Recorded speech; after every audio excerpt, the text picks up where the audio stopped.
Hello मेरे प्यारे दोस्तों, आप सभी को मेरे यूट्यूब चैनल कहानी का खजाना में स्वागत करती हूँ। आई होप आप सभी लोग खुश होंगे, स्वस्थ होंगे। चलिए दोस्तों, आज आप सबको मैं एक नई कहानी सुनाती हूँ। मैं ऑफिस में काम कर रही थी, तभी बॉस आए और उन्होंने कहा कि अनीता, तुम्हें मेरे साथ मुंबई चलना होगा। वहाँ पर इंटरनेशनल कंपनी के साथ हमारी मीटिंग है। उनकी बातें सुनकर मेरी दिल की धड़कन अचानक से तेज हो गई। मैं बहुत खुश थी कि मैं पहली बार मुंबई जाऊंगी, लेकिन अपनी बड़ी बहन जो कि कैंसर से जूझ रही है, उसे अकेले घर में छोड़कर कैसे जाऊं? मैंने कहा, सर एक बार मुझे अपनी बड़ी बहन से बात करनी पड़ेगी। आप तो उनकी हालत के बारे में जानते ही हैं। मेरी आवाज़ में हल्की घबराहट थी। सर ने कहा, अनीता, ऐसा मौका बार बार नहीं मिलता है। अगर तुमने ये मीटिंग अच्छी तरह से संभाल लिया तो तुम्हें इंसेंटिव के साथ साथ लंदन जाने का भी मौका मिलेगा और तुम्हारी प्रमोशन भी हो जाएगी, जिससे तुम्हारी तनख्वाह भी बढ़ जाएगी और तुम अपनी बड़ी बहन की अच्छे से इलाज भी कर पाओगी। इतना सुनते ही मैं खुश हो गई।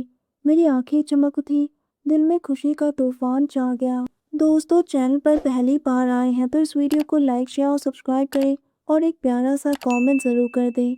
सर की बातें मेरे मन को छू गई। मैंने मन ही मन सोचा कि ये मौका मेरी किस्मत बदल सकती हैं। तो मैंने कहा, ठीक है सर, मैं आपके साथ मुंबई जाऊंगी। जब मैंने ये बात अपनी बड़ी बहन को कहा तो वो भी बहुत खुश हो गई और उन्होंने भी मेरा साथ दिया। 2 दिन के बाद मैं सर के साथ मुंबई आ गई और पहली बार किसी 5 स्टार होटल को इतने करीब से देखा। सर ने एक ही कमरा बुक किया था, जिसमें तो नरम नरम बिस्तर जो कि सफ़ेद मखमली चादर से ढके हुए थे और मोटे मोटे तकिए। इतना शानदार कमरा देखकर मेरा मुंह खुला का खुला ही रह गया। मैं जल्दी से मीटिंग के लिए तैयार हो गई। मैंने एक बहुत ही खूबसूरत सी ड्रेस पहनी थी जो मेरी जांघों तक ही थी। सर मुझे देखते ही रह गए। वो मुझे ऊपर से लेकर नीचे तक घूर रहे थे। उनके चेहरे पर एक अलग तरह की चमक दिखाई दी। उसके बाद हम मीटिंग में गए।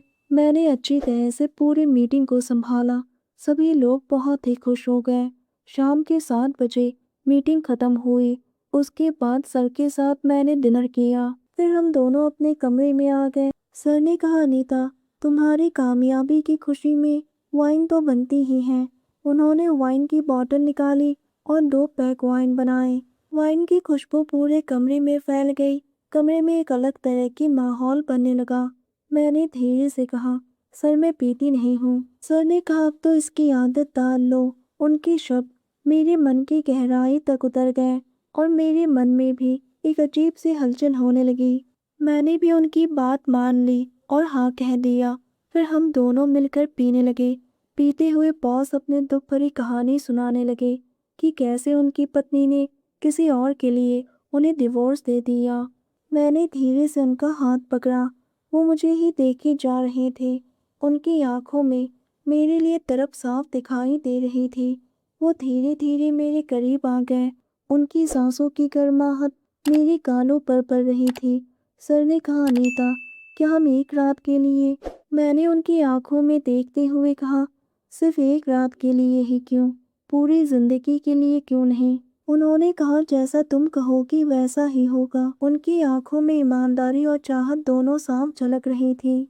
मैंने ही अपने कदम आगे बढ़ाते हुए उनके होठों पर अपने होठ रख दिए। उन्होंने भी मुझे अपनी बाहों में भर लिया। उनके हाथ मेरी धड़कनों पर रुक गई।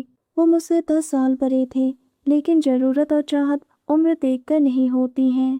धीरे धीरे वो आगे बढ़ने लगे। मेरे पूरे बदन में सिहरन की लहर दौड़ने लगी। मैं कराह उठी। मुझे एक अलग तरह की खुशी का एहसास हो रहा था। रात भर इसी तरह से। फिर क्या था, उस दिन के बाद से हम दोनों एक दूसरे को दिल दे बैठे। मुंबई से वापस आने के बाद हम ज़्यादातर वक्त साथ में ही बिताने लगे। दोस्तों, आप सबने अपना कीमती समय निकाल कर इस वीडियो को सुना, इसके लिए आप सभी को धन्यवाद करती हूँ। धन्यवाद दोस्तों।